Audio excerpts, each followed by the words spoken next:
Les contraintes d'intégrité fonctionnelle, ou en abréviation CIF, et l'intégrité référentielle, appelée aussi contrainte d'intégrité référentielle, sont deux notions différentes.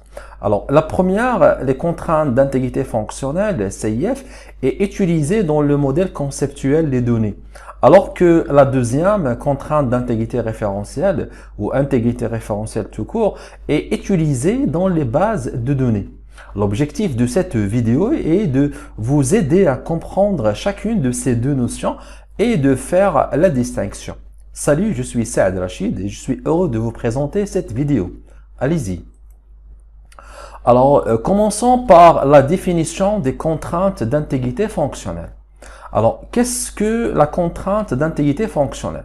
Donc, la contrainte d'intégrité fonctionnelle, ou CIF, est une contrainte qui s'applique sur une relation entre deux entités ou plusieurs entités dans un modèle conceptuel des données.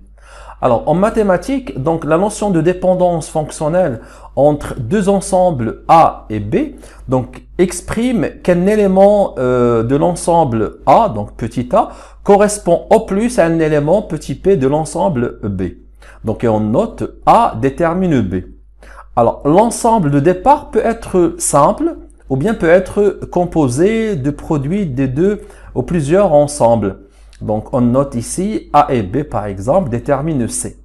Alors, on appelle l'ensemble ou les ensembles de départ l'émetteur et l'ensemble d'arrivée la cible de la dépendance fonctionnelle.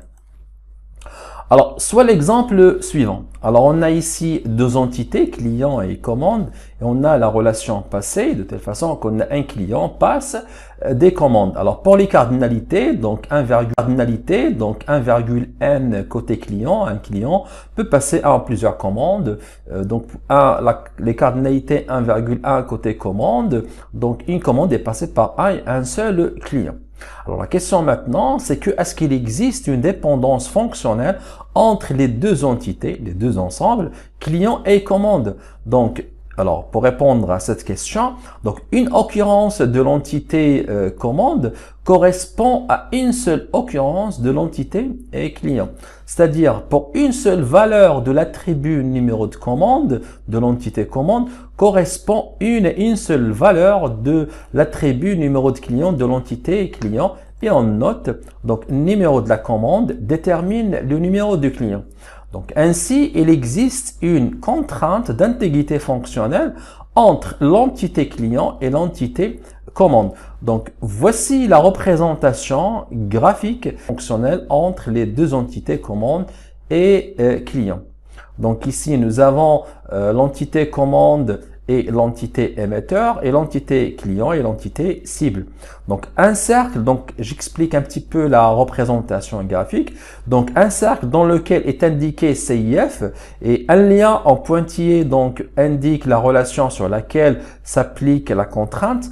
Donc un lien plein non fléché indique là où les entités émettrices de la dépendance et un lien plein fléché indique l'entité cible de la dépendance. Donc, de façon simple, les dépendances fonctionnelles entre les entités sont appelées contraintes d'intégrité fonctionnelle. Alors, dans chaque relation binaire dans un MCD, là où il y a la cardinalité maximum égale à A, il y a une contrainte d'intégrité fonctionnelle. Donc l'exemple ici, nous avons voiture et une personne. Alors ici, nous avons donc dans la relation appartenir, nous trouvons la cardinalité donc maximum égale à 1 à côté de l'entité voiture, ce qui montre l'existence d'une dépendance fonctionnelle entre l'entité voiture et l'entité personne. Donc une voiture appartient à une et une seule personne. Nous pouvons représenter graphiquement la CIF donc comme suit, donc une flèche donc directement qui pointe sur l'entité personne. Passons maintenant à la contrainte d'intégrité fonctionnelle sur une relation NR, c'est-à-dire sur une relation plus que deux entités. Donc ici, il s'agit d'une dépendance fonctionnelle qui existe sur une relation entre plusieurs entités. Donc soit l'exemple suivant, nous avons trois entités et nous avons la relation fait cours. Alors nous pouvons lire ce MCD de la façon suivante. Donc un professeur fait cours donc d'un module dans une salle. Alors supposons qu'on a la règle de gestion suivante. Donc un professeur enseigne toujours un module dans une seule salle. Donc ainsi, il existe une dépendance fonctionnelle entre le professeur module et salle et on note donc la dépendance fonctionnelle. Donc nous avons le professeur et le module, les deux déterminent la salle. Donc là, voilà, nous avons une contrainte d'intégrité fonctionnelle entre ces différentes entités sur la relation fait cours. Et voici la représentation graphique de la contrainte d'intégrité fonctionnelle.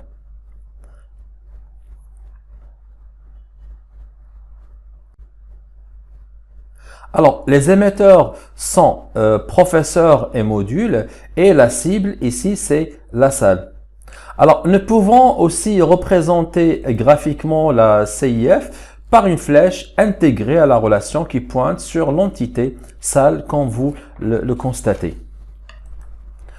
Alors, passons maintenant aux contraintes d'intégrité référentielle ou les contraintes d'intégrité. Alors, qu'est-ce qu'une contrainte d'intégrité référentielle? Alors, une contrainte d'intégrité référentielle, ou une contrainte référentielle, ou une contrainte d'intégrité, et c'est un lien sémantique défini entre deux tables. Donc, ce lien est réalisé par une duplication de la clé primaire d'une table, donc dans une autre table. Donc, cette clé dupliquée est appelée clé étrangère. Alors, par exemple, soit les deux tables suivantes. Donc, nous avons la table client et nous avons la table commande. Donc, numéro de client est une clé primaire dans la table client et il est dupliqué dans la table commande comme simple attribut.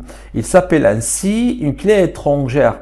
Alors, une clé étrangère est un simple attribut dans une table et alors qu'il est une clé primaire dans une autre table.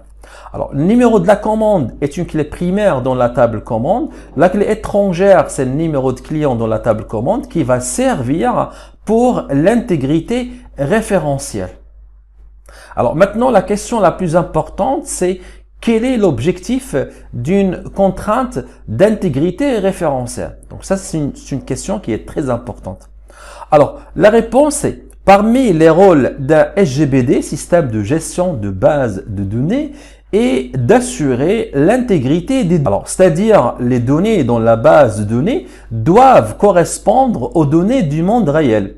Alors, dans une base de données, nous ne devons pas tomber dans ce qu'on appelle l'incohérence des données. Alors, prenons l'exemple suivant. Donc, nous avons deux tables, la table client et la table commande. Alors, dans ces deux tables, nous avons une intégrité, nous avons une cohérence des données. Pourquoi? Alors, chaque tuple, ou bien chaque enregistrement de la table commande correspond à un enregistrement de la table client. Alors, par exemple, les deux commandes C01 et C02 correspondent au client numéro 1. La commande C03 correspond au client numéro 2. Cependant, il est possible d'ajouter un nouvel enregistrement dans la table commande. Donc, voici un exemple. Alors, nous voulons ajouter une commande de C04 qui a été passée le 20/10/2022 pour le client 42. Alors, dans cette situation, nous tombons dans ce qu'on appelle l'incohérence de données.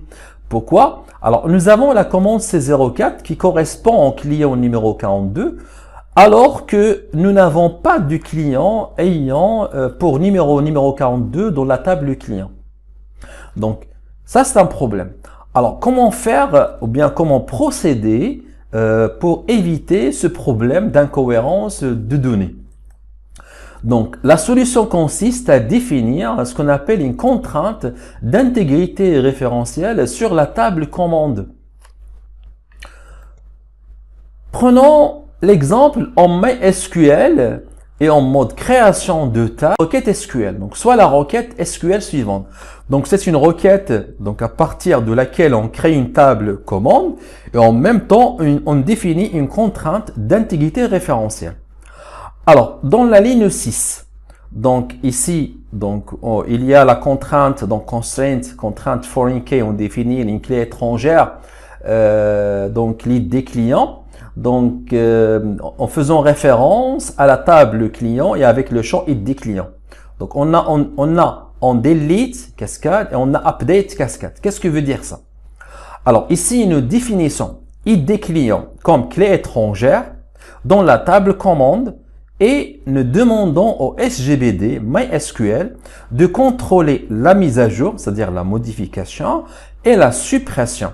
C'est-à-dire, lorsque nous modifions un lead des clients dans la table client, donc lead des clients dans la table commande sera modifié, le commande sera modifié automatiquement. La même chose pour la suppression. Si nous supprimons un client dans la table client, tous les enregistrements correspondants dans la table commande seront supprimés. Donc, ça, ce qui explique en delete cascade, en update cascade. Aussi, si vous voulez ajouter une nouvelle commande ayant un lead des clients qui n'existe pas dans la table client, le SGBD MySQL refuse l'ajout de ce nouvel enregistrement. Donc, voilà, j'arrive à la fin de cette vidéo. Donc, j'espère qu'il vous a permis de comprendre les contraintes d'intégrité fonctionnelle, CIF, et les intégrités référentielles, et que cette vidéo vous a permis de faire la distinction entre ces deux notions. Donc, merci d'avoir regardé cette vidéo, et si vous avez des questions ou des suggestions, n'hésitez pas à me laisser un commentaire, je le lirai et je répondrai. Merci encore une fois, et je vous dis à bientôt.